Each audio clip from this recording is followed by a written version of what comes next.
Hi, my name is Joe Harrison and I run KNUCKLE.net.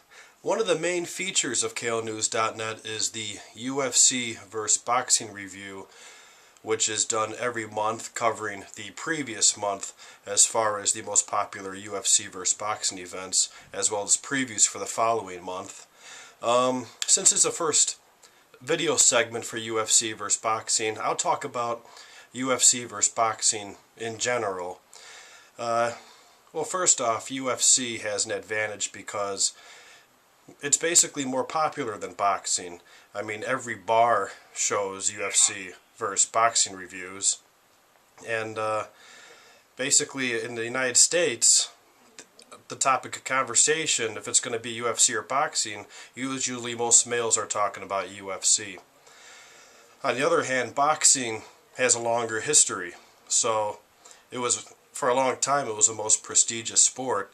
Being heavyweight champion in boxing made you the most prestigious athlete. And it's names like Muhammad Ali and Mike Tyson that everyone knows or has heard one way or another. You know, if you ask the average Joe on the street about Chuck Liddell or Randy Couture or Tito Ortiz or even Brock Lesnar, you know, I think they're more likely to know about names like Evander Holyfield or maybe even Lennox Lewis, who's not even American.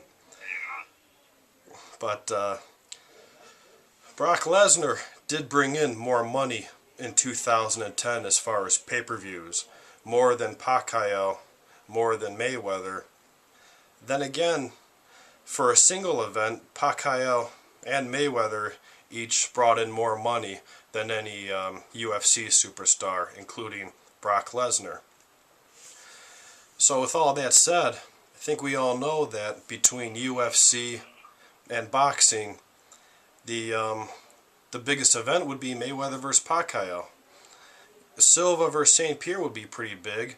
You could put the Strikeforce heavyweight champ against a UFC heavyweight champ, and it still wouldn't be comparable to Mayweather versus Pacquiao. But I think we all know that the problem is making Mayweather versus Pacquiao. You know, Pacquiao is staying busy fighting guys, beating guys, and Mayweather's having, legal problems. Maybe he rather would be in jail than against Manny Pacquiao. So anyway, let's just, while we look at January of 2011, who had the better month? Of course, I'll go to KNUCKLE.net to look that up. I believe it was called High Expectations.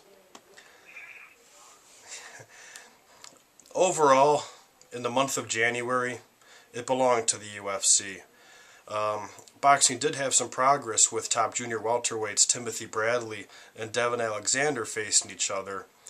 But not only was that fight somewhat a disappointment, but Frankie Edgar vs. Gray Maynard was a pretty big fight at UFC 125, and UFC also had Fight for the Troops 2 on Spike TV, which was also a decent card.